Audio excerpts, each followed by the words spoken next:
30 దినాల ఉపవాసంలో మనము 11వ దినంలోకి మనం ప్రవేశించాలి.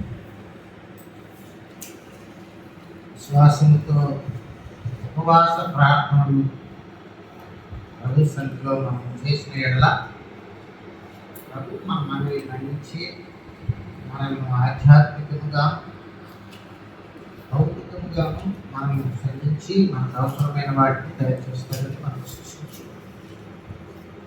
ఈ ఉపవాస ప్రార్థనలో మనము ప్రవేశించాం. దేవుని కృప 10 దినాలు పూర్తి చేసుకొని 11వ దినంలోకి వచ్చాం.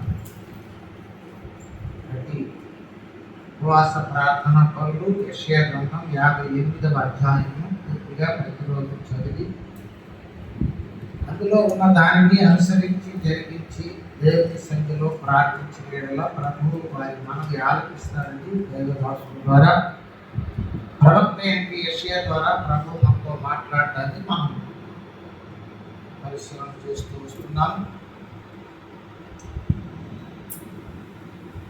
నామకార్థము ఉపవాస ప్రార్థనను ప్రోత్సహించే ప్రభు ఆయనకు అనుకూలమైనటువంటి ఉపవాస ప్రార్థన గురించి మనతో మాట్లాడుతున్నాం. ఏమని చెప్పారు చూడండి. దుర్మార్గులు కట్టిన కట్లను విప్పుటయు కాడిమాను మోకులు తింటయు బాధింపబడిన వారిని విడిపించుటయు ప్రతి కాడిని విరగొట్టుటయు నేర్పరుచుకున్న ఉపవాసం కదా. హల్లెలూయా హల్లెలూయా హల్లెలూయా. మొదటి వచనము నుండి 5వ వచనం వరకు ఆ యాకోబు ఇంటి వారు చేసిన ఉపవాస ప్రార్థనలను ప్రభు తప్పుబట్టి ఈ ప్రార్థనలు నాకు నచ్చవు, ఇటువంటివి కాదు ఉపవాస ప్రార్థనలు, మీరు ఆహారం నియంత్రించి మరి ప్రార్థన చేసుకుంటూ ఉండడం చేత ఇది నిజమైన ఉపవాసం అని కాదు. మీరు ఉపవాసం చేయనప్పుడు మీ జీవిత విధానాలలో మార్పును చూడాలి. చక్కటి మంచి ప్రవర్తన కలిగి మరి ఇతరులకు ఉపయోగకరమైన మనస్తత్వాన్ని మరి కలిగి జీవిస్తూ ఉపవాస ప్రార్థన చేయాలి. చర్చికి వెళ్ళి నామకార్థంగా ఉపవాస ప్రార్థన చేసుకుంటూ అక్కడికి ప్రభువు సంతోషం పెట్టినట్లుగా అనుకుంటున్నారు.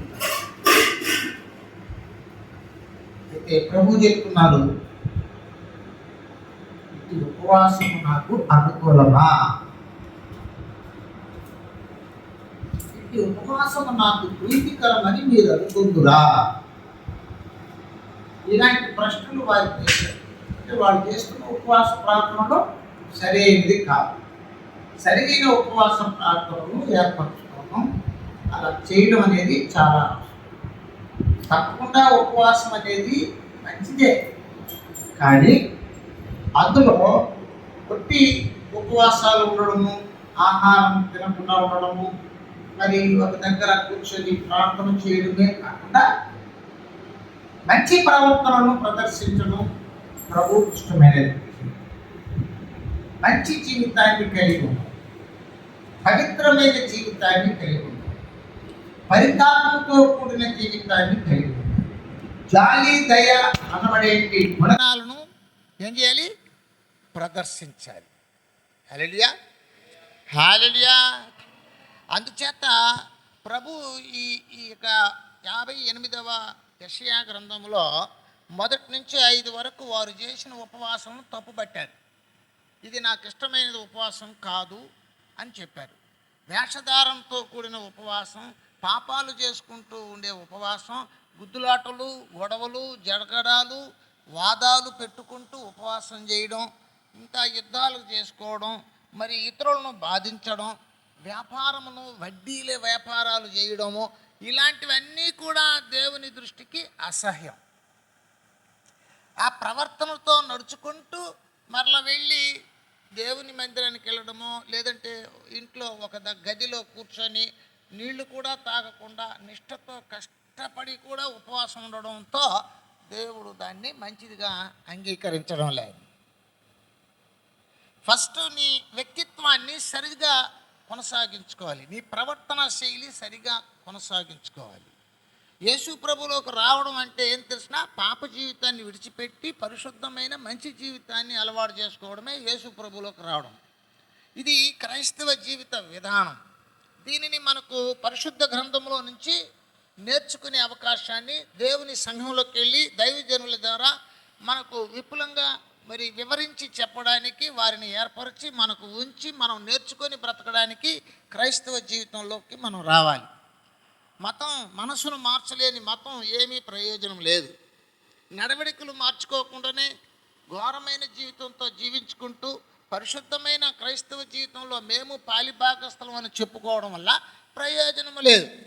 ప్రభు చూస్తున్నాడు, ఆయన పరిశుద్ధుడు, ఆయన సమస్తమైన వ్యర్థ ప్రవర్తనను విడిచిపెట్టమని కోరుతున్నాడు.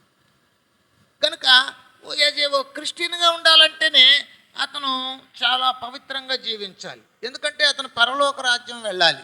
చనిపోయిన తర్వాత నరకంలోకి వెళ్లకుండా పరలోకంకి వెళ్ళాలంటే మంచి జీవితాన్ని జీవించాలి. అందుకు దేవుడు ప్రభు అయిన యేసుక్రీస్తు వారు పరిశుద్ధ లేఖనాల్లో నుంచి మనకు ఓ మాదిరి అయిన జీవితాన్ని ఉంచారు. దానిని అనుసరించమని బోధిస్తున్నారు. అది కాకుండా భూమి మీద మనం బ్రతుకుతున్నప్పుడు కూడా మనకు కావలసినటువంటి ఆత్మీయ ధైర్యాన్ని, సామర్థ్యాన్ని, భౌతికమైన అవసరాలను మనము కోరి ప్రభు సన్నిధిలో ప్రార్థిస్తున్నప్పుడు తప్పనిసరిగా ఈ మంచి ప్రవర్తనను మనం కనుపరచవలసిన అవసరం ఉంది. దాన్ని చూస్తూ ఉన్నాడు ఆయన. ఒకసారి మనము యోబు గ్రంథంలోకి వెళ్దాం. యోబు గ్రంథం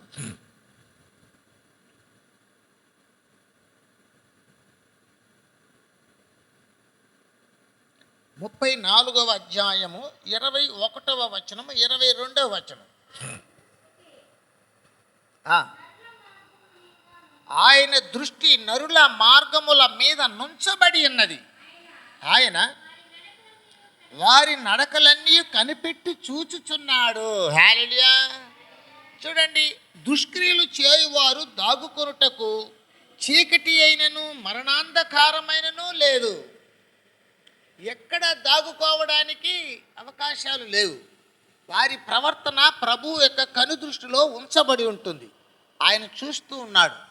కాబట్టి దేవుని బిడ్డలుగా జీవించాలనుకున్న ప్రతి వారు కూడా దైవికమైన జీవితాన్ని అలవాటు చేసుకోవాలి. ఇది మంచి జీవితం. ఈ మంచి జీవితం గురించి తెలుసుకోవాలి. అది తెలుసుకోవాలంటే మొట్టమొదటిగా దేవుడు ఎవరు పరిశీలన చేసి దేవుని విషయాలలో ఓ క్లారిటీకి రాగలగాలి. దేన్నంటే దాన్ని దేవుడుగా అనుకోవడం, దాని రూపాన్ని పెట్టుకొని మ్రొక్కేయడం, అది మనకు ఏం చేసిందో తెలియదు, దానివల్ల మనకి ఏమి ఫలితమో కూడా తెలియదు, కానీ దేవుడు అని చెప్పుకుంటూ వెళ్ళిపోతుంటాడు. అలాంటివన్నీ కూడా దేవుడు కాదు. దేవుడు జీవము కలిగిన దేవుడు. ఆయన సృష్టికర్త. ఆయనకి ప్రాణం ఉంది. ఆయన మాట్లాడగలుగుతాడు. ఆయన భూమిని ఆకాశాన్ని సృజించాడు. ఈవెన్ మనల్ని సృజించకూడదు కూడా ఆయనే ఈ భూమి మీద మనల్ని ఉంచాడు.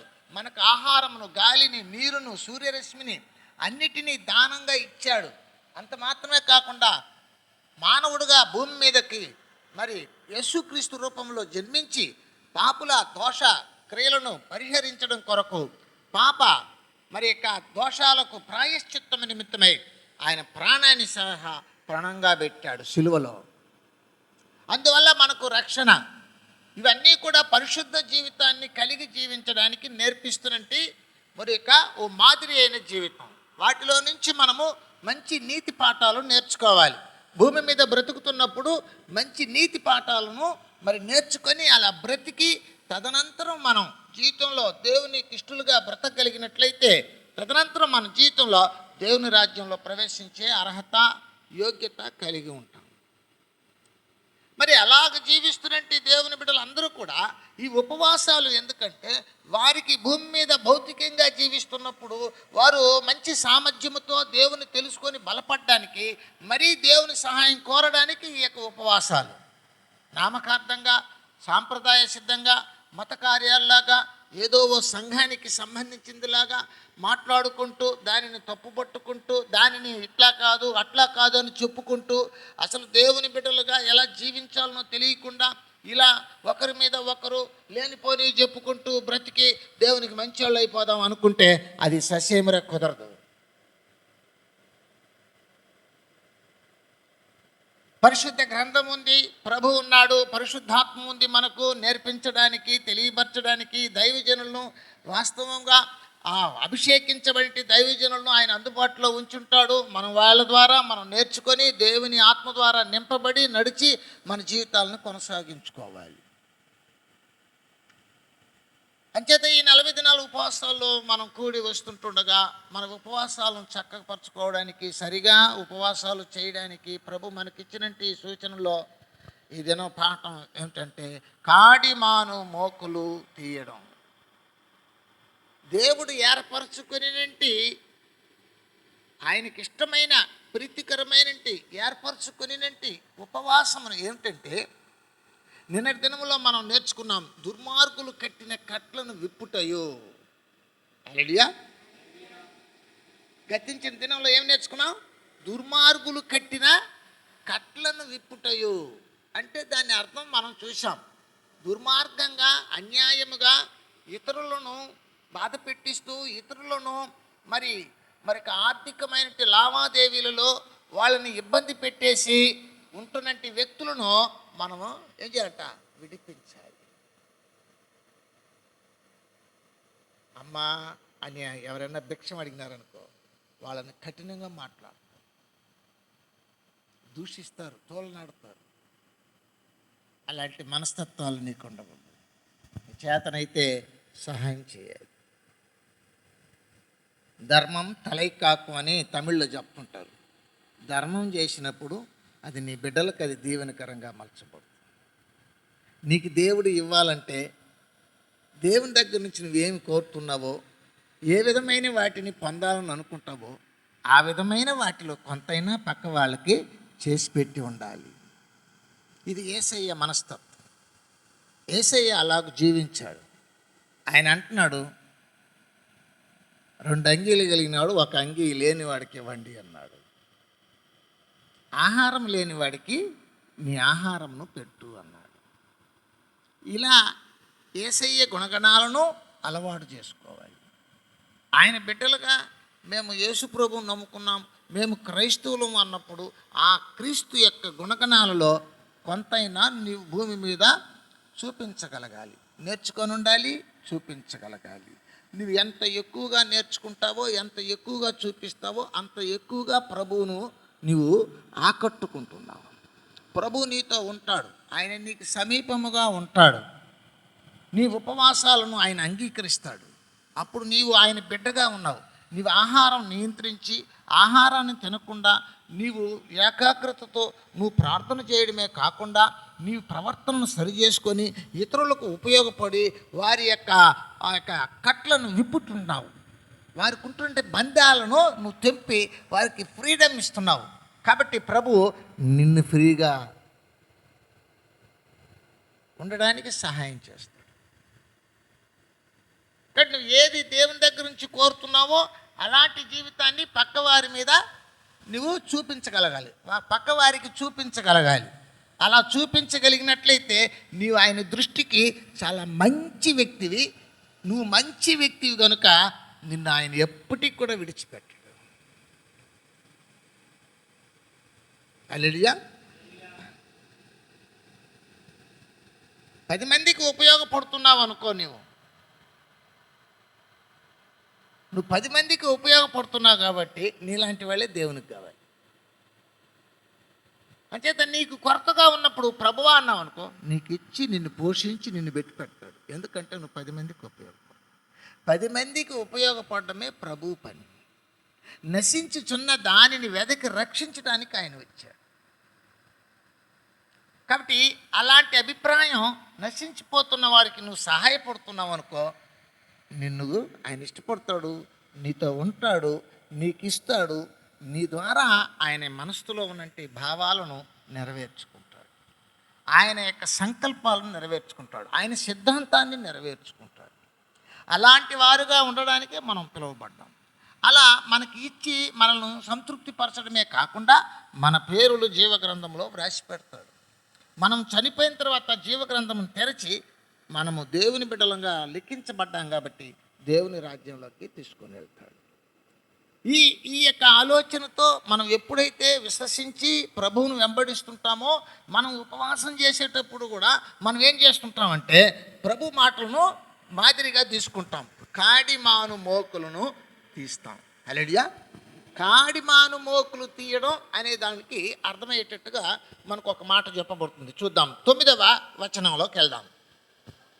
అప్పుడు పిలువగా యెహోవా ఉత్తరమిచ్చును, మొర్ర పెట్టగా నేనున్నానను. హల్లెలూయా. ఇతరులను బాధ పెట్టడమే కాడిమాను మోకులు కట్టడం. ఇతరులను బంధించేయడం, మాటలలో బంధించడం, క్రియలలో బంధించడం. ఎట్ట చేస్తాడో చూస్తాం, నేను అడ్డుపడతా అంటోళ్ళ. ఎట్ట చేస్తాడో చూద్దాం, నేను అడ్డుపడతా. నువ్వు అడ్డుపడుతున్నావంటే కట్టేసేస్తున్నావని అర్థం. ఫ్రీగా వదలడంలా, దానికి ఏదో ఒక రూపంలో అడ్డగించడం.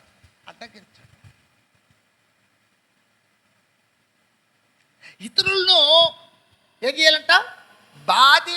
బాధించుటయు మానాలి. అంటే ఇతరులను బాధ పెట్టడం మానాలి. ఇతరులకు అడ్డుపడకూడదు, ఇతరులను బాధ పెట్టించకూడదు. ఆ గుణాలను మానాలి, ఆ కట్లు ఇప్పేయాలి, వాళ్ళని ఫ్రీగా వదిలిపెట్టాలి. మనకు నచ్చుతుంది, మనకు నచ్చదు అనే దాని మీద కాదు. దేవుడు ఇలా చెప్పాడు, దేవుడు ఇలా చేయమన్నాడు, అలాంటి విషయాల్లో మనము ఓ క్లారిటీకి రాగలగాలి. వాటి మీద ఒక అవగాహన కలిగి ఉండాలి. అలా ఉన్నప్పుడు మనం పొరపాటు చేయం. అలా ఉన్నప్పుడు మనము పొరపాటు చేయడానికి ఎప్పటికి కూడా సాహసించం. నువ్వు ఎప్పుడు ఇతరులను బాధ పెట్టిస్తూ మళ్ళీ దేవుని దగ్గర పోయి నాకు కష్టాలే ఉండకూడదు ప్రభువా, కష్టాలన్నీ తీసేయి అంటే నువ్వొక్కదానివే బాగుండాలని కోరుకుంటున్నావు. ఇతరులు బాధపడ్డా నీకు అది చలగాటంగా ఉంటుంది. అలాంటి గుణాన్ని ప్రభు ఎప్పుడు కూడా అంగీకరించాడు. అలాగ ఉండి అలాగ నడుచుకుంటూ మళ్ళీ వెళ్ళి ఉపవాసాలతో ప్రార్థన చేసినంత మాత్రాన ఆ ప్రార్థన దేవుడు అంగీకరిస్తాడని అనుకోకూడదు. కాబట్టి ఉపవాస ప్రార్థనలు అనేది సిద్ధపాటు, దేవునికి ఇష్టమైన రీతిలో జీవించడానికి సిద్ధపాటు. 40 అనే దానికి ఆ సంఖ్యకు ఒక సంకేతం ఏంటంటే, ఆ యొక్క గుర్తు ఏంటంటే 40 అంటేనే సిద్ధపాటు. మనము సిద్ధపడుతున్నాం ఏ విధంగా అంటే దేవుని వాక్యానుసారంగా జీవించడానికి నేర్చుకొని సిద్ధపడుతున్నాం. ఇతరులకు ఉపయోగపడేదానికి మనం ఎట్టయితే ఉపయోగపడి మేలు పొందాలి సిద్ధపడుతున్నాం. హల్లెలూయా. 10 మందికి మేలు చేసినారనుకో, వాళ్ళని లీడర్గా పెట్టుకుంటారు. అవునా కదా? లీడర్గా పెట్టినారనుకో, వాళ్ళకొక పదవి, వాళ్ళకొక కుర్చీ, వాళ్ళకొక హోదా, వాళ్ళకొక సౌకర్యం, ఇవన్నీ వస్తాయి. ఎందుకు ఇవన్నీ వాళ్ళకి ఇవ్వడం జరిగిందంటే వాళ్ళు 10 మంది మేలు కోరారు, వాళ్ళు 10 మందికి మంచి చేశారు. పొరపాటు చేసే వాళ్ళను కూడా ఎందుకయ్యా పొరపాటు చేస్తావు, చేయబోకురా అని చెప్పి వాళ్ళు బాధపడేవారిని ఓదారుస్తారు, తప్పు చేస్తున్న వారిని ఖండిస్తారు. ఇది మేలు చేయడం అంటే, 10 మందికి మేలు చేయడం అంటే సహాయపడడము, ఆదుకోవడం. 2 రకాలుగా ఉంటాయన్నమాట. ఈ 2 రకాల విషయాలను వెళ్ళి సరిచేయగలిగే సామర్థ్యం ఎవరికైతే ఉంటుందో వాళ్ళకి పదవి ఇస్తారు, వాళ్ళకి ఆ కుర్చీ ఇస్తారు, వాళ్ళకి ఆ ఘనత కలుగుతుంది, వాళ్ళకి ఆ సౌకర్యం వస్తుంది. అది ఎట్లా ప్రజలలో జరుగుతుందో అంతకన్నా ఎక్కువగా ప్రభు దృష్టిలో మనం పడుతాం. ప్రభు మనల్ని ఘనపరుస్తాడు, ప్రభు మనల్ని ఉన్నతమైన రీతిలో పెడతారు. మనము అప్పుడు పిలువగా, మనం అప్పుడు ప్రార్థన చేస్తే ప్రభు మనకు సహాయం చేస్తాడు. అట్లన్న అర్థాన్నిచ్చేంటి పదాలను ప్రభు ఇక్కడ మాట్లాడుతున్నాడు. కాబట్టి మనము ఇతరులను బాధ పెట్టించేవారుగా ఉండకూడదు. మనము దేవుని దగ్గర నుంచి మేలు పొంద కోరితిమా, ఇతరులకు కూడా మేలు చేసే వ్యక్తులుగా ఉండాలి. నువ్వు మేలు చేయి. ప్రభు అంటున్నాడు, నీ శత్రువు ఆకలిగొని ఉంటే నువ్వు వారికి అన్నం పెట్టు, దాహము కలిగి ఉంటే నీళ్ళు ఇవ్వు. వారికి కీడు చేసి వాళ్ళని బాధ పెట్టించే పని కన్నా వాళ్ళకి మేలు చేసి వాళ్ళని జయించేయి అంటున్నాడు. ఇది యేసయ్య సూత్రం. ఈ ఈ సూత్రాన్ని మనము ఏం చేయాలండి, అలవర్చుకోవాలి. ఆయన చూపించినట్టు సూత్రం ప్రకారం, సిద్ధాంతం ప్రకారం జీవించడం అనేది మనకు అవసరం. అందుచేత చెప్తున్నాడు, ఇతరులను బాధ పెట్టే మాటలు కానీ, క్రియలు కానీ, నడవడికలు కానీ, కోరికలు, తలంపులు కానీ మాను. ఈరోజు ఏదో ఒక ప్రార్థన విన్నపం పెట్టావు, ఎందుకంటే అది నిన్ను బాధ పెడుతుంది. నువ్వు బాధపడిపోతున్నావు. నీ ఇంటికి కరువు వచ్చేసింది, నీకు బాధ. నీ ఒంట్లో రోగం వచ్చింది, నీకు బాధ. నువ్వు అప్పుల్లో కూరుకుపోయినావు, అదొక బాధ. నీకు శత్రువులు ఉన్నారు, నీకు ఒక బాధ. మీ ఇంట్లో సమాధానం లేదు, అదొక బాధ. ఇవన్నీ నిన్ను బాధ పెట్టిస్తున్నాయి. వీటన్నిటిలోంచి ప్రభు నిన్ను విడిపించాలంటే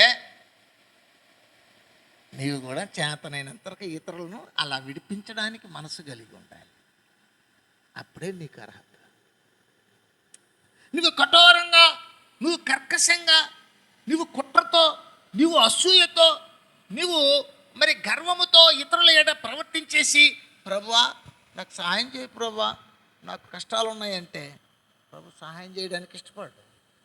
ఆయన మనస్సు నీలో ఉండాలి. హల్లెలూయా. అందుకోసం బహు జాగ్రత్తగా మనము గమనించాలి. బాధ పెట్టించడం మానాలి. మాటలతో బాధ పెట్టిస్తుంటారు కొంతమంది. కఠినమైన మాటలు మాట్లాడతారు, కుట్రలతో కూడిన మాటలు మాట్లాడుతుంటారు, మనస్తత్వాలు పలు రకాలుగా చూపిస్తూ ఉంటారు. ఎదుటి వారిని అడ్డగించడం, ఎదుటి వారిని కట్టడి వేసేయడం, ఎదుటి వారిని ఇబ్బంది పెట్టి చేసేదానికి ఆలోచన చేస్తూ ఉంటారు. హల్లెలూయా, హల్లెలూయా. ఇలా బాధ పెట్టించే మార్గాలు చాలా ఉన్నాయి.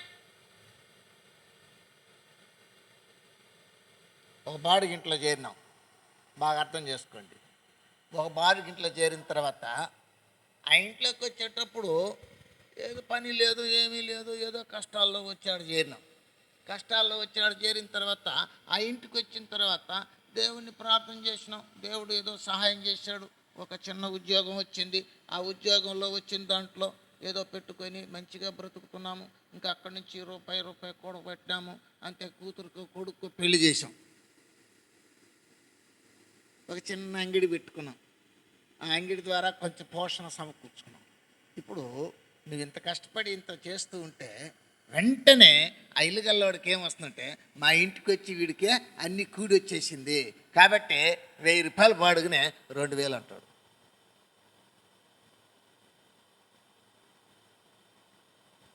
అయితే చూడండి వెళ్ళిపోండి అంటాడు.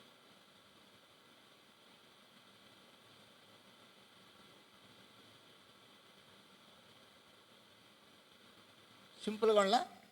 అప్పుడు నీకెంత బాధ ఉంటుంది? నీ పెట్టే బేడ సట్టి గిట్టి ఎత్తుకొని నువ్వు పోవాలి. మళ్ళీ చర్చికి వెళ్తాం, వాళ్ళు కూడా చర్చికి వెళ్తాం. అక్కడ కూడా వెళ్ళిపోయి ఆడ మాట్లాడు, దేవుని ఆరాధిస్తాడు. ఈడ నడిచింది ఆయన చూసినాడు. ఆడకు పోయి నా వ్యాపారం 3 పువ్వులు 6 కాయలుగా ఉండాలి ప్రభువా.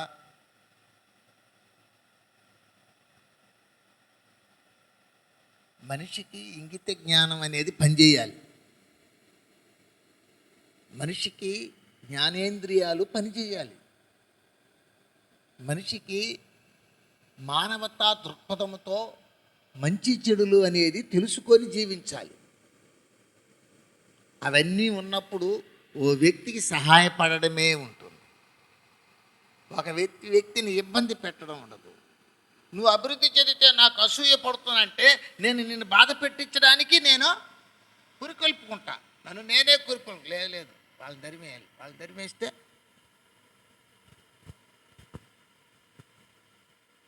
హల్లెలూయా. ప్రభు అన్నాడు, మీరు చదవండి 1 పేతురు పత్రిక 3వ అధ్యాయము 9వ వచనం.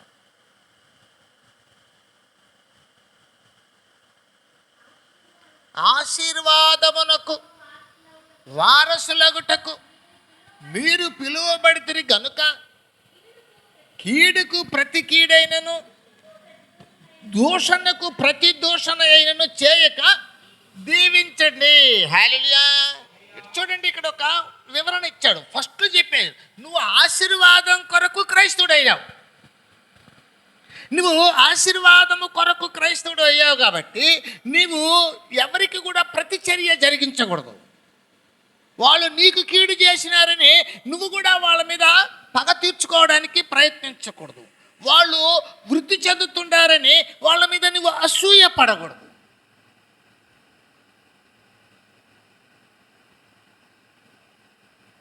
మూడవ అధ్యాయం పేతురు పత్రిక పాఠం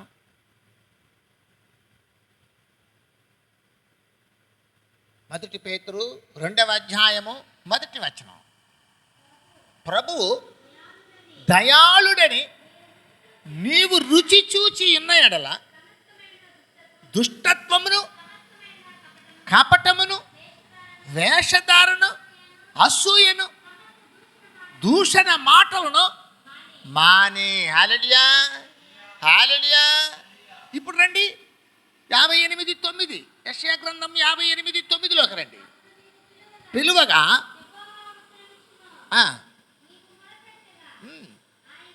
ఆయన నేనున్నానను ఇతరులను బాధించుటయు, వేలు పెట్టి చూపి తిరస్కరించుటయు, చెడ్డ దానిని బట్టి మాట్లాడుటయు నీవు మానే. హల్లెలూయా. పేతురు పత్రిక పాఠం 2వ అధ్యాయములో చెప్పబడిన మాటలను, యెషయా గ్రంథం 58:9 వచనములో చెప్పబడిన మాటలను ఎట్టివి తెలిసిన 6వ వచనములో చెప్పబడినది. కాడిమాను మోకులు తీయాలి. వాటిని మాని అన్నప్పుడు తీయాలి అని అర్థం. చేసి బంధించేసేయకూడదు, కట్లు కట్టేయకూడదు. ఒక వ్యక్తికి స్వేచ్ఛ లేకుండా మాటలతో, క్రియలతో, చర్యలతో కట్టడి వేసేయడాన్ని కాడిమాను మోకులు. ఎవరినో చదవమంటే మేకులు అన్నారు. మేకులు కాదు, మోకులు. హల్లెలూయా. సజీవ యాగముగా అంటే సజీవ యోగముగా అంటారు. తొందర ఎక్కువ. నెమ్మదిగా కూర్చొని నీట్గా చదివి అర్థం చేసుకొని దాని పదానికి అర్థం ఏంటో కూడా తెలుసుకొని ఉచ్చరిస్తే అది ఎంతో బాగుంటుంది. ఏది ఏమైనప్పటికీ కూడా ఎవరిని బాధ పెట్టించడము అనేది ఉండకూడదు. ఉపవాసంలో ఉన్నావా, ఉపవాస ప్రార్థన చేస్తున్నావా, నీ మనవులన్నీ మన్నించాలని కోరుకుంటున్నావా దేవుడు? అయితే దేవునికి ప్రియమైన మాటలు బట్టి దాన్ని తెలుసుకొని అందులో చక్కగా నడుచుకోవడం నేర్చుకోవాలి. నీకు దేవుని దగ్గర నుంచి సహాయం రావాలి. ఆయన పరలోకంలో ఉన్నాడు. ఆయన సహాయం నీకు రావాలంటే భూమి మీద నీ క్రియలు కరెక్ట్గా ఉండాలి. దృష్టి కరెక్ట్గా ఆయన చూస్తుంటాడు. ఆయన దృష్టిలో నీ దగ్గర తప్పు ఉంటే నువ్వు అడిగిన దానికి సంబంధించినట్టుగా మరి ఆయన ఆలోచన చేసి నీకు సరి అయిన దాన్నే నీకు ఇస్తాడు. నువ్వు పొందడానికి అర్హత లేదంటే ఇచ్చే ప్రసక్తే లేదు.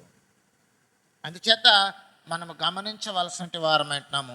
కాడిమాను మోకులు తీయుట అనే దానికి అర్థం ఏంటంటే ఇతరులను బాధించుట మానాలి. హల్లెలూయా. కీర్తన 140:12లోకి వెళ్దాం. కీర్తన గ్రంథకర్త ఏం రాశాడో చూద్దాం.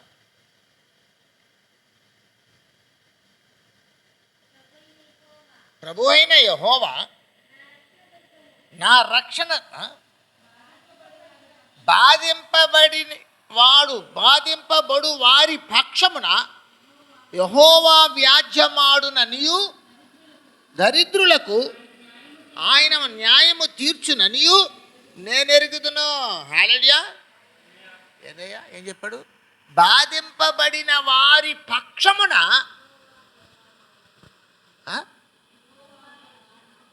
ఆయన వ్యాజ్యం ఆడుతాడంట. ఇప్పుడు బాధిస్తూ ఉంటే, నువ్వు బాధ పెడుతూ ఉంటే చెప్పండి, వాళ్ళ పక్షాన నీ మీద ఆయన వ్యాజ్యం ఆడతాడు. వాళ్ళ పక్షాన నీ మీద వ్యాజ్యం ఆడతాడు. అప్పుడు నీ వ్యవహారం ఎవరి మీద? చెప్పాలి ఎవరి మీద? ఆయన కన్నా బలవంతులమా? ఆయనకు రోషము పుట్టించగలమా? ఆయనకి దరిద్రులన్నా, ఆయనకు బాధపడే వాళ్ళన్నా జాలి. నువ్వే బాధ పెట్టిస్తే ఆయన నీ మీద వ్యాజ్యం ఆడుతాడు. వాళ్ళకి న్యాయం తీర్చడానికి త్వరపడి వస్తాడు ఆయన. చూస్తున్నాడు కదా, వారు ఊరకుంటే నువ్వే కొడతావే అంటారు చూసేవాళ్ళు కదా. ఆ అబ్బాయి గమ్మున ఉన్నాడండి, ఊరకున్నాడు, ఈ అబ్బాయి వెళ్ళి అన్యాయంగా కొట్టేసినాడండి, మళ్ళీ అబద్ధం చెప్తున్నాడండి అని చూసిన వ్యక్తులు చెప్పేస్తారు. అలా నీ దేవుడు చూచే దేవుడు.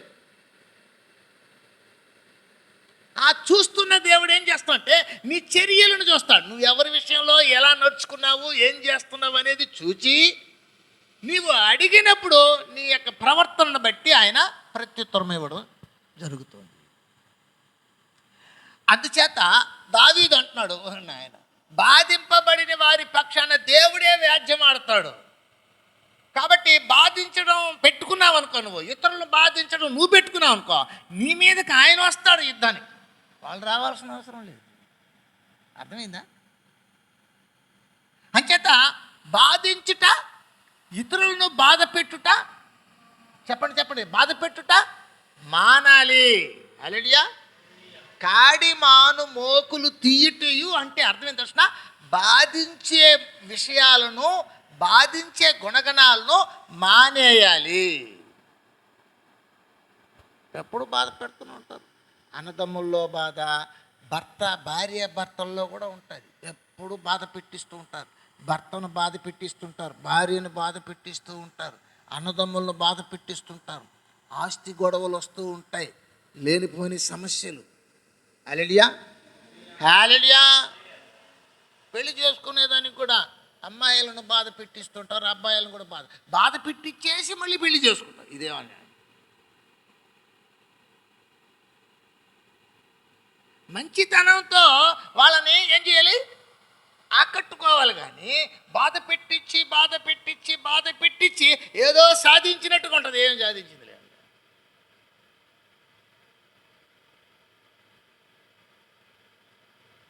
కొంతమంది ఇతరులను బాధ పెట్టేసి అప్పుడు తృప్తి చెందుతారు.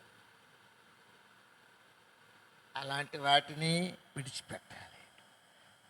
ఇంకో కోణంలో చెప్పాలంటే, ఎవరైనా నీ కళ్ళ ఎదుట బాధపడుతున్నారనుకో, నువ్వు వారిని ఆ బాధల్లో నుంచి వారికి నివారణ మార్గం చూపించాలి.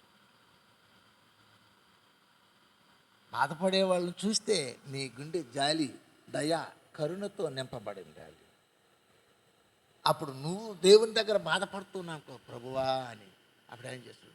జాలిగల దైవమా యేసయ్యా, నిన్ను మనసారా స్తుతింతున్ స్తోత్రింతున్, నీవు దేవుడు సర్వశక్తుడు. ఆయన ఎటుంటాడట? దేవుడు సర్వశక్తుడు. ఆయన ఎప్పుడు మన మీద జాలి చూపించడానికి, ఆయన జాలికి, నీ జాలికి హద్దులు లేవు, నీ ప్రేమకు కొలతలు లేవు. ఆయన జాలికి కొలతలు లేదు, హద్దులే లేదు. కాబట్టి నీ జాలికి, నీ ప్రేమకు కూడా హద్దులు, కొలతలు పెట్టుకోకూడదు. అవకాశం వచ్చిందా సహకారం అందించు. నీకు ఇబ్బందిగా ఉందా సహకారం కోరు.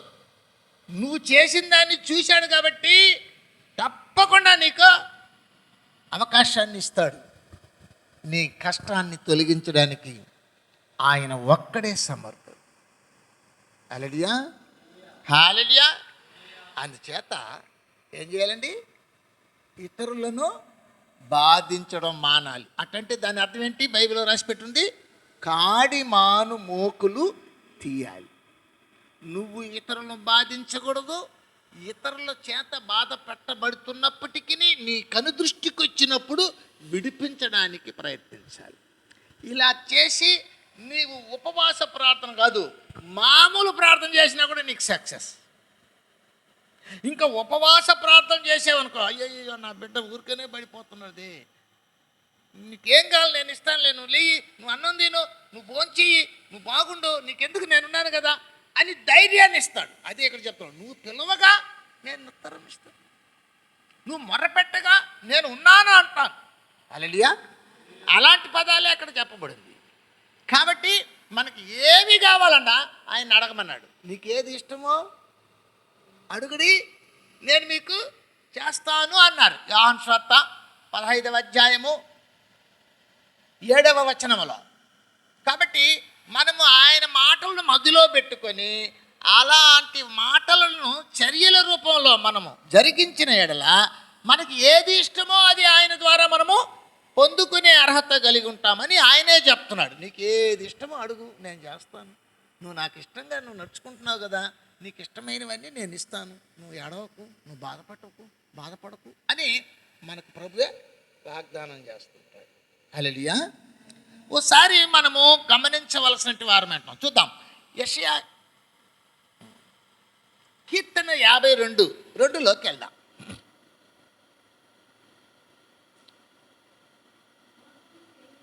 మోసము చేయువాడా, మాడిగల మంగళ కత్తివలే నీ నాలుక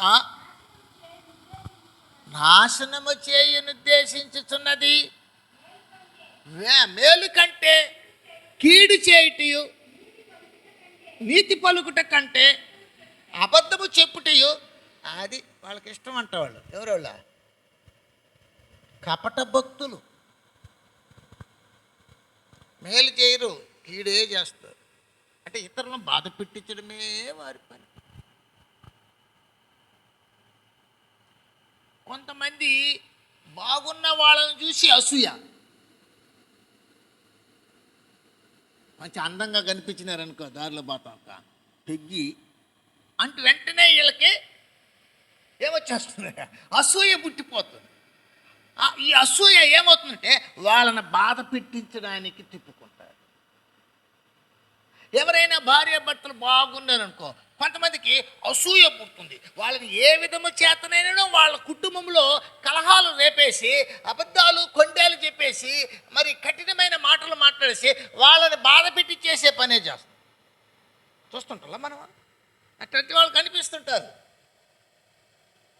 మనకు దేవుడిచ్చాడు, మనం పని చేసుకున్నాము, మనం సంపాదించుకున్నాం, మనం తిందాం, బాగుందాం, దేవుని స్తోత్రాలు చెప్పుకున్నాం. సాటి మనిషికి ఏదైనా సహాయపడే స్తోమత అవకాశం వస్తే ఉపయోగించుకుందాం, హ్యాపీగా బాగుందామని అనుకోరు. చూసిన దానికి అంతటికీ ఏం చేస్తుంటే అసూయ, వారవనితాను. అందువల్ల వాళ్ళని బాధ పెట్టించడానికి దిగజారిపోతుంటారు. ఇట్టి రూపాల్లో కూడా ఇతరులు బాధ పెట్టించడం అనేది కలిగి ఉంటుంటారు జనాలు. ఇట్లాంటివన్నీ కూడా ఒకవేళ మనలో మన పరిధిలో ఉన్నట్లయితే వాటిని విడిచిపెట్టడానికి మనం ప్రయత్నించాలి. ఎందుకంటే మనం ఇప్పుడు దేవుని బిడ్డలం. హల్లెలూయా, హల్లెలూయా. చూడండి 50వ అధ్యాయం కీర్తనలు 50 20వ వచనం. నీవు కూర్చుండి నీ సహోదరుని మీద కొండెములు చెప్పుచున్నావు, నీ తల్లి కుమారుల మీద. హల్లెలూయా. తల్లి అంటే అన్నదమ్ములు, వాళ్ళ కుటుంబీకులు ఉండొచ్చు. ఇంకోటి తల్లి కుమారులు అంటే సంఘస్థులు. ఈ సంఘంలో ఉండేవాళ్ళే ఇంకొకరి మీద సాడీలు చెప్పుకుంటారు, వాళ్ళని బాధ పెట్టిస్తుంటారు. సంఘాలలోనూ ఉంటారు, లోకంలోనూ ఉంటారు, తల్లికి పుట్టిన బిడ్డల్లోనూ ఉంటారు. ఇలాంటివన్నీ చూడు, ఇవన్నీ పట్టించుకుంటున్నాడు ప్రభు. ఇవన్నీ పట్టించుకొని నువ్వు కూర్చొని, అది పనిగా కూర్చొని రోజు కాకేసిందంట ఒక రాయిని కొండలో, అట్ట రోజు ఒక చాడీలు చెప్పేస్తుంటారు. లోకంలో ఒక సామెత ఉంది, చెడపకురా చెడదు. బైబిల్లో ఒక సామెత ఉంది, తాము లోడిన గుంటలో తామే పడిపోతారు. హల్లెలూయా. చూసారా? కాబట్టి మనం ఎప్పుడు కూడా మనం ఫ్రెష్గా, ప్రశాంతంగా, పవిత్రమైన హృదయంతో దేవుని సేవించడం నేర్చుకోవాలి. చేతనైనంత వరకు ప్రతి మనిషికి ఏదో ఒక ఇబ్బంది వచ్చేస్తుంది, ప్రతి మనిషికి ఏదో ఒక పొరపాటు అనేది మరి ప్రేరేపించబడుతుంది. సందర్భాలను బట్టి, పరిస్థితులను బట్టి, మరి యొక్క సహవాస దోషాన్ని బట్టి ఇట్లా వచ్చేస్తుంటుంది. అయితే కూడా చాలా మట్టుకు మనం ఏం చేయాలంటే వాక్యం తెలుసుకొని కంట్రోల్గా బ్రతకడం అనేది మన జీవితాలకు మేలు. కాబట్టి ఏమంటున్నాడు దావీదు, నువ్వు కూర్చొని ఏం చేస్తావంట, రోజు మమ్మీ మమ్మీ చెప్పేస్తాం. అలడియా మేము బడికి పోయినామా, నువ్వు రూపాయి ఇచ్చినావా, నాకు ఏం తీసిలేదు అక్క అని తీసి ఇచ్చింటే తినేసి ఉంటారు. ఇప్పుడు ఎందుకు ఈ మాట అంటే ఇప్పుడు అమ్మ దగ్గర ఏదో ఒకటి కొట్టేయాలని అమ్మకు వెంటనే ఆలోచన వచ్చి మంచి చెడ్డలు కూడా ఆలోచించకుండా, ఏమి నా కూతురికి లేదంటే దరిద్రం పెడతా, నువ్వే తినేస్తున్నావే అని ఇచ్చి నువ్వేమో అని ఒక 10 ఇచ్చింది అనుకో, అబ్బా ఉదయం 5 ఇది ఒక 10 15 ఆమెకు పోయింది 5.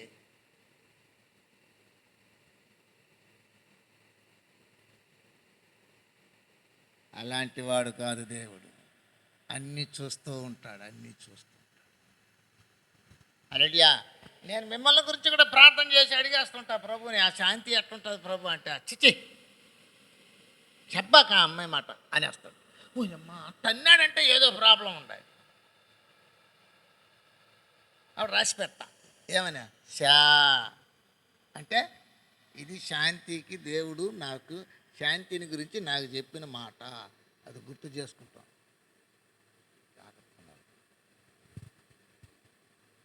ప్రభుత్వం మాట్లాడడం అంటే అంతే. ఒక ఆయన చెప్పండి, నాకు దర్శనం వచ్చేసింది, ఆ మూలలో ఉండదు, ఏందిదా చేతబడి చేసేసినారట, ఆ మూలలో ఉండదు. నిన్న ఒక ఆయన అడిగినాడు, సార్ మా అన్న మా ఇంటికి ఏదో చేసేసినాడు సార్. చేసి ఉంటే నీ మీదకి అది పని చేయవయ్యా, యేసు ప్రభు బిడ్డ కాదు నువ్వు, నీ ఇంట్లో యేసు ప్రభు ఉన్నాడు, ఆ చేతబళ్ళు గీతబళ్ళు అక్కడ పని చేయవు, ధైర్యంగా పోయి నిద్రపోయా బాగుండయా, అదంతా ఏం కదా. అట్లా ఒకవేళ అట్లా ఉంటే చూద్దాంలే, ప్రభు దగ్గర చెప్పి పెట్టేద్దాంలే మనం ప్రార్థనలు అన్నా. సరే సార్ అని హుషారు వచ్చేసింది. ఒక వ్యక్తిని బాధ పెట్టించే మనస్తత్వాలు ఎన్నుడే చూడు కదా. మీ ఇంట్లో అది పెట్టేసినారంటే భయపడిపోతాం. కొంతమంది అంట ఒడిసి పారేస్తా అంటాడు, ఎప్పుడు ఊరికనే ఒడిసి పారేస్తా, నువ్వు కనిపించు ఒంటరిగా, నీ కథ తేల్చంటే నీకు అప్పుడే భీతి, అప్పుడే భయం, అప్పుడే బాధ, ఆ దారిలో పోలేవు, ఇలా పోలేవు, అలా పోలేవు, నీకు మనసులో బాధే ఉంటుంది. ఎక్కడికి పోయినా ఏడ వచ్చేస్తాడేమో పొడిచేస్తాడు, నేనేం చేయలేదే నన్ను ఎందుకు పొడుస్తాడు, ఇది ఒక ప్రశ్న. ఇట్లా మనిషిని ఏం చేస్తాడు, అనేక రకాలుగా మాటలోనే మోకులతో కట్టేస్తున్నాడు. దానివల్ల చాలా బాధపడిపోతుంది. అలాంటివి ఉండకూడదు. చాడీలు చెప్పడం, ఇబ్బందులు పెట్టించడం, అలాంటివన్నీ స్వతహాగా మనిషిలో పుట్టిపోతూ ఉంటాయి. పరిస్థితులను బట్టి అవి జరిగిపోతాయి. అయినా వాక్యంతో సరి చేసుకొని మనల్ని పవిత్రంగా ఉంచుకోవడం మనకెంతో అవసరం. హల్లెలూయా. మరొక కోణంలో చూద్దాం. లూకా సువార్త 3వ అధ్యాయం 14వ వచనంలో బాప్తిస్మం ఇచ్చి యోహాను సైనికులతో మాట్లాడుతున్నాడు. చూద్దాం. సైనికులను మేమేమి చేయవలనని అతన్ని అడిగిరి. అందుకతడు ఎవరిని బాధ పెట్టకయు ఎవని మీదను అపనింద వేయకయు మీ జీవితములతో తృప్తి పొంది ఉండుడని. హల్లెలూయా. వీళ్ళందరూ బాప్తిసాలు తీసుకుంటారు. పోలీసు వాళ్ళు కూడా పోయినారంట బాప్తిసాలు తీసుకునేదానికి. ఆయన చెప్పే బోధ విని అప్పుడు మేమేం చేయాలి, మేము ఎలా బ్రతికి బాప్తిసాలు తీసుకోవాలి అంటే అప్పుడు చెప్తున్నాడు ఏమని, మీరు ఎవరిని బాధ పెట్టకయు ఎవరి మీద అపనింద వేయకయు. అటంటే మీరు లంచాల కోసం లేనిపోని చెప్పేసి ఇతరులను కట్టేస్తారా? డబ్బుల కోసం చేసే పనులు ఇవన్నీ. మీ జీతాలతో తృప్తిగా ఉండండి అంటే జీతం కాకుండా మరింత ఎక్కువగా వేరే కోణంలో ఆశించే దానికోసం వాళ్ళని భయపెట్టించేస్తారు. ఆ అర్జీదారులు ఏం చేస్తారు, అసలే వాళ్ళు ఆడ బాధపడి వచ్చినారు. హల్లెలూయా. ఎక్కడ బాధపడ్డారు? ఎవరి ద్వారానో గొడవలో, ఎవరి ద్వారానో అన్యాయము, ఎవరి ద్వారానో నష్టం కలిగి బాధపడి ఇక్కడికి వస్తే ఇక్కడ వీళ్ళు కూడా ఇట్ట బాధ పెట్టిస్తున్నారు. ఏంటది? ఏమంటారు దాన్ని? అది.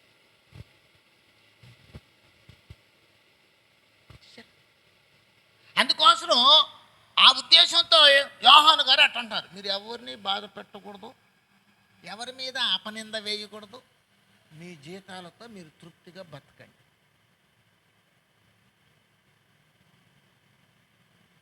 ఓ ఉద్యోగానికి పోతే ఆ ఉద్యోగంలో వాళ్ళ యొక్క హోదాను ఉపయోగించి అనేకులు బాధ పెట్టించే వాళ్ళు ఉన్నారు. నీ పొలాన్ని నా పొలంగా రాసేస్తారు. అప్పుడు నువ్వేమయ్యేది? న్యాయం నీ పక్కుంది అనుకో, అన్యాయస్తుడిని న్యాయస్తుడని చెప్పేస్తాడు. అప్పుడు నీ పరిస్థితి? కాడిమాను మోకులు తీయడం పోయేసి ఇంకొంచెం టైట్ చేసేస్తారు వీళ్ళు. ఇంకా ప్రాణి ఏం కావాలి? మళ్ళీ అవసరం వచ్చినప్పుడు పోయేది గుళ్ళకి గోపురాలకి, ఆడకి పోయి అమ్మిలి పోసేది, ఆడకి పోయి ప్రార్థనలు చేసేది, ఆడకి పోయి అయ్యో దర్శనం బాగా జరిగిందంట. ఏం దర్శనం జరిగింది? ఒరే అప్పుడు నువ్వు పిలిస్తే వచ్చేస్తాడు ఆయన. ఇక్కడ ఏమంటాడు? అవన్నీ వదిలిపెట్టేసిరా, నన్ను పిలువు, నేను దర్శనం ఇస్తాను అంటున్నాడు ఆయన. అంటున్నాడు లేదా?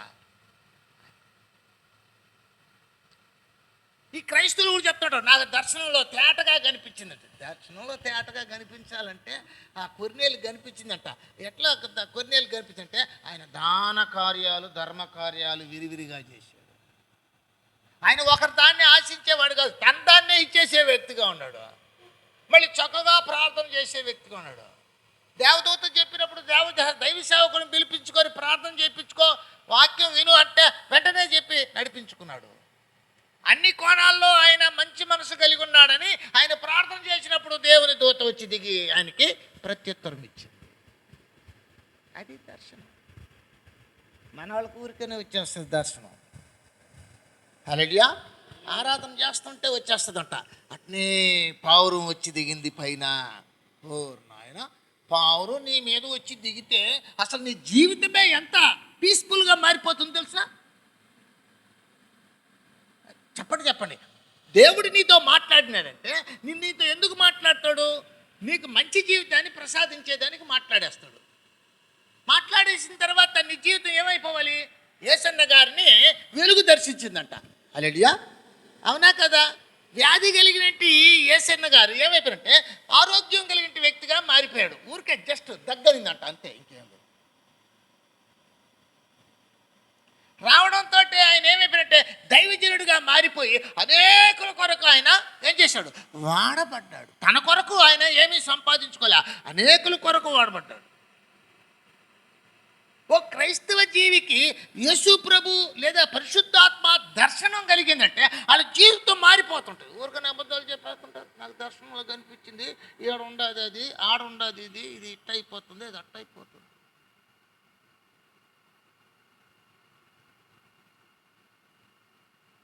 వస్తుంది దర్శనం?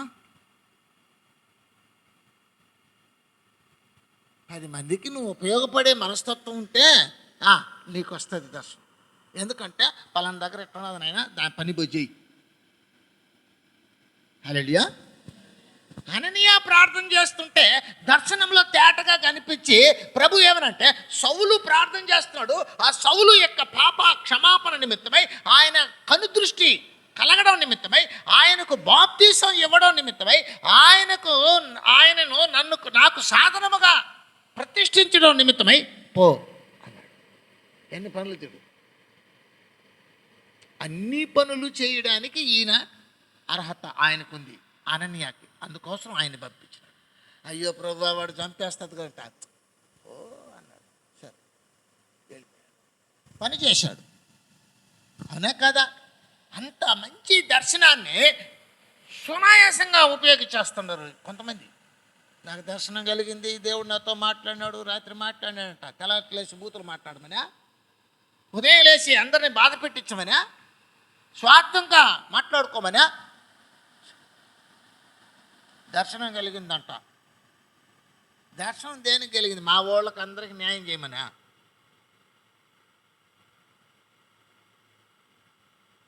చెప్పండి. అందరికీ న్యాయం. నిన్ను వలే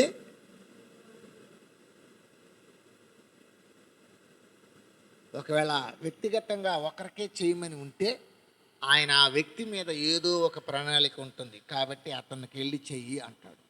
అది వేరు సందర్భం. ఏది ఏమైనప్పటికీ ఇతరులను బాధ పెట్టించకూడదు. దీన్ని ఏమంటారంటే కాడిమాను మోకులతో ఇతరులను బంధించడం. దాన్ని ఇప్పుతున్నామనంటే ఏమర్థం? బాధ పెట్టకుండా మానుతున్నాం. ఇతరులు బాధ పెట్టించినా మనము బాధ పెట్టించినా ఆ వ్యక్తి బాధపడుతున్నాడు. ఆ వ్యక్తి బాధల్లో నుంచి ఆ వ్యక్తికి ఏం చేయాలి? విడుదల దయచేయాలి. కాబట్టి ఆ కట్లను ఏం చేయాలంట? హల్లెలూయా. నా దగ్గరకు వస్తుంటారు చాలామంది, దెయ్యం కనిపించింది అయ్యగారు అంటుంటారు. అపవాది కట్లు ఏమైపోయింది? వేసేసినాడు వాళ్ళ మీద. అప్పుడు నా దగ్గరకు వచ్చినప్పుడంట అదేం చేయదంట, సునాయాసంగా ఇప్పేసినాం ఆ కట్లు. అపవాది వేసిన కట్లను మనం ఏం చేసాట? యేసునామములో పో అంటే ఇంకా కట్లన్నీ ఇప్పేసినాము కాబట్టి అతను ఫ్రీగా వెళ్ళి బ్రతుకుతాడు.